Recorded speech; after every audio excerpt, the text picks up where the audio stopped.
जय माता दी। कैसे हैं आप सब? आप सबका स्वागत है मेरे इस यूट्यूब चैनल पर। आज का जो टॉपिक है वो अलौकिक रहस्यों के बारे में है। मनुष्य के अंदर जो छुपी हुई अलौकिक शक्तियां हैं उसी के बारे में आज थोड़ी सी चर्चा करेंगे। चर्चा में आगे बढ़ने से पहले जल्दी से मेरे चैनल को सब्सक्राइब कीजिए, बेल आइकन दबाइए ताकि मेरे द्वारा अपलोड की गई हर वीडियो की नोटिफिकेशन आपको मिल सके। तो चलिए बढ़ते हैं वीडियो में आगे।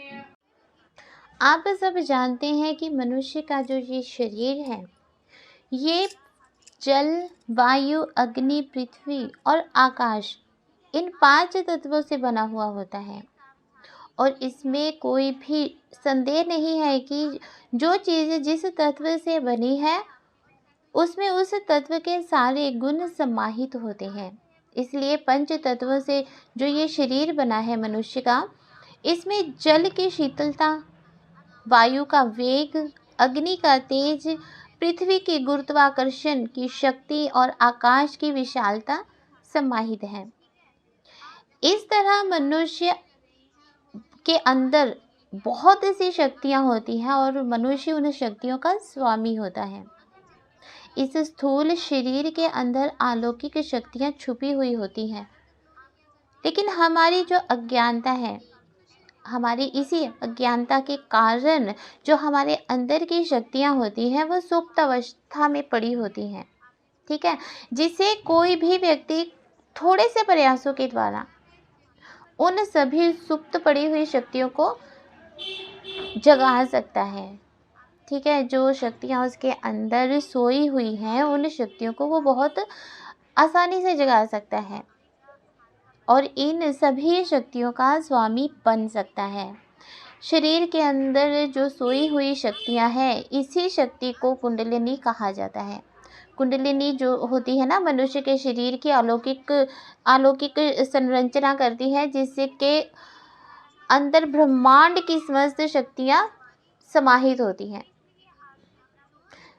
मनुष्य के अंदर ही सारा ब्रह्मांड समाया हुआ है। अगर आप इस बात को समझने की कोशिश करेंगे अच्छे से तो आपको समझ में आएगा कि मनुष्य के अंदर ही पूरा ब्रह्मांड है। पूरे ब्रह्मांड में क्या है? वायु, अग्नि, जल, पृथ्वी, है ना, ये 5 तत्व हैं और मनुष्य के अंदर भी ये 5 तत्व हैं। तो फिर मनुष्य के अंदर भी तो ब्रह्मांड हुआ ना।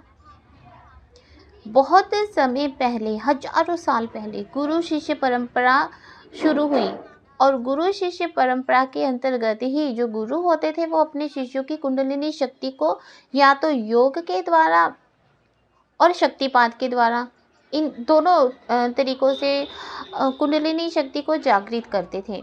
जिसके बाद जो शिष्य होते थे वो अलौकिक शक्तियों के स्वामी बन जाते थे और समाज का कल्याण करते थे अपनी शक्तियों का सदुपयोग करके। उस समय अपनी शक्तियों का दुरुपयोग नहीं किया जाता था। आज के समय में बहुत से लोग ऐसे हैं जो अपनी शक्तियों का दुरुपयोग करते हैं। हर कोई नहीं करता, लेकिन कुछ परसेंट लोग ऐसे हैं जो करते हैं। कुंडलिनी जागरण के बाद जो मनुष्य के अंदर अनेकों अलौकिक और चमत्कारिक शक्तियों का प्रादुर्भाव होने लगता है, तो मनुष्य तव से देवतव की ओर अग्रसर होता है, देवतव की ओर बढ़ने लगता है। कुंडलिनी जागरण के बाद अनेकों चमत्कारिक घटनाएं घटने लगती हैं।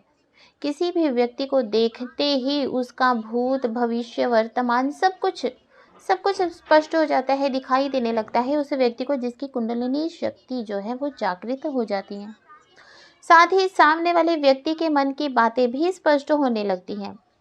देखिए, बहुत से शिष्य ऐसे होते हैं, जैसे कि 100 शिष्य हैं तो 100 शिष्य में 2 या 3 शिष्य ही ऐसे होते हैं जिनकी कुंडलिनी शक्ति जो है वो पूरी तरह से जागृत हो जाती है। बहुत से शिष्य ऐसे होते हैं जो बीच में ही छोड़ देते हैं, है ना। तो बहुत से शिष्य होते हैं जो कुंडलिनी शक्ति को जागरण करने का जो प्रोसेस है उसको बीच में ही छोड़ देते हैं और पूरी तरह से कुंडलिनी शक्ति को जागृत होने ही नहीं देते, क्योंकि वो एफर्ट्स नहीं करते हैं, वो मेहनत करके राजी नहीं होते हैं। बिना मेहनत किए कुंडलिनी शक्ति को जागृत करने का प्रयास करते हैं, परंतु ऐसा नहीं होता, है ना। वो गुरु शिष्य परंपरा के अंतर्गत शुरू करते हैं, योगाभ्यास, त्राटक, कुछ भी शुरू करते हैं, परंतु उन चीज़ों को बीच में ही छोड़ देते हैं और जब वो बीच में उनको छोड़ देते हैं तब उनकी कुंडलिनी शक्ति जो है वो जागृत नहीं हो पाती है।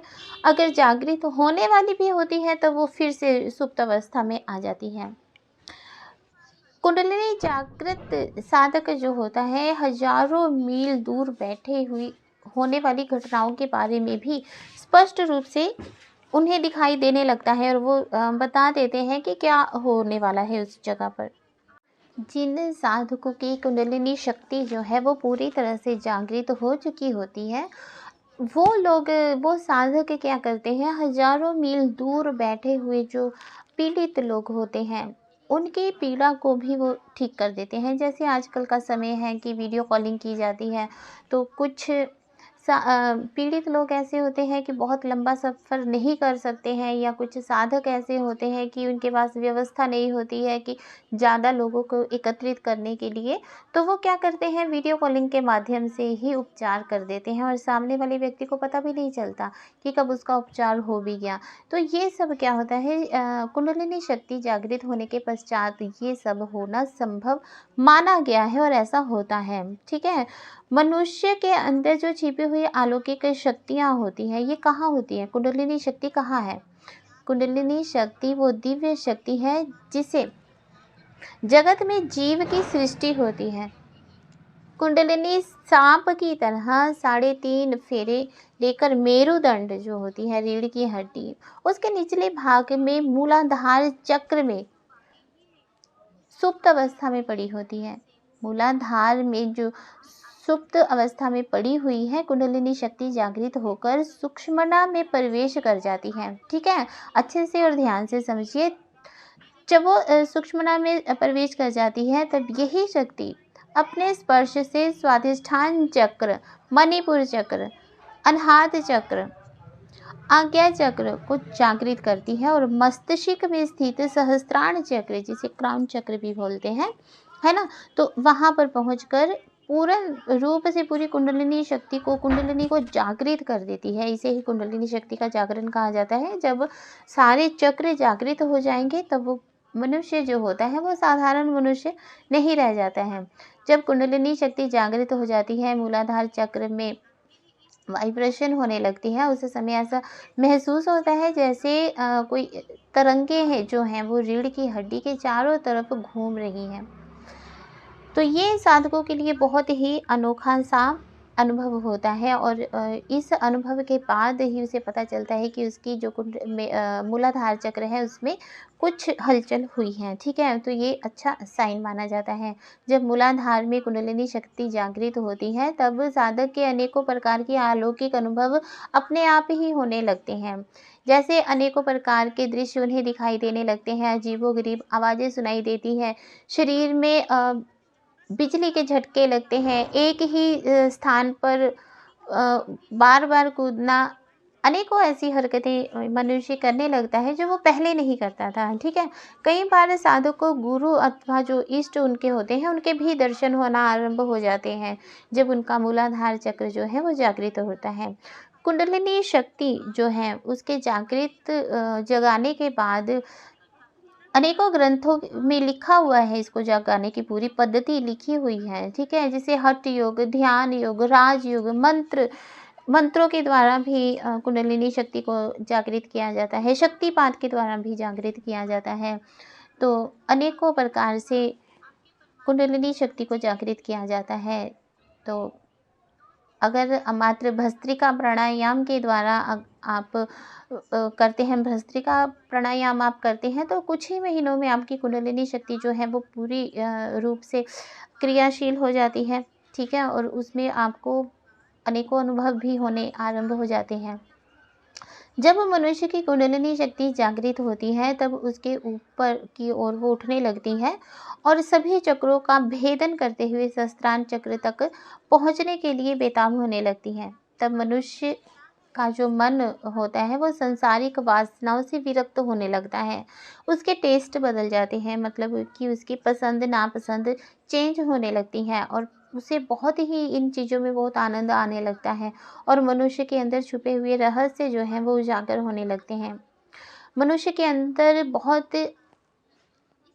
बहुत ही ज़्यादा अलौकिक शक्तियाँ हैं और इन शक्तियों को वैज्ञानिकों ने भी स्वीकार किया है। तो अगर आप कोई ऐसा कार्य कर रहे हैं जिससे आपकी कुंडलिनी शक्ति जागृत हो सकती है, तब आपको इस बात का ध्यान रखना है कि आपको वो कार्य बीच में छोड़ना नहीं है। जैसे कि मान लो आप त्राटक कर रहे हैं या आप योगाभ्यास कर रहे हैं, प्राणायाम कर रहे हैं, ठीक है, अनुलोम विलोम कर रहे हैं, आप कुछ भी कोई भी कार्य कर रहे हैं, मंत्र उच्चारण कर रहे हैं, वेद पाठ पढ़ रहे हैं, आपको वो छोड़ना नहीं है, उसको रेगुलर करते रहना है ताकि आपके अंदर की जो अलौकिक शक्तियाँ हैं वो भी जागृत हो सकें। तो ये था आज का टॉपिक। आशा करती हूँ कि आपको अच्छे से समझ आ गया होगा। जय माता दी। खुश रहिए, खुशहाल रहिए।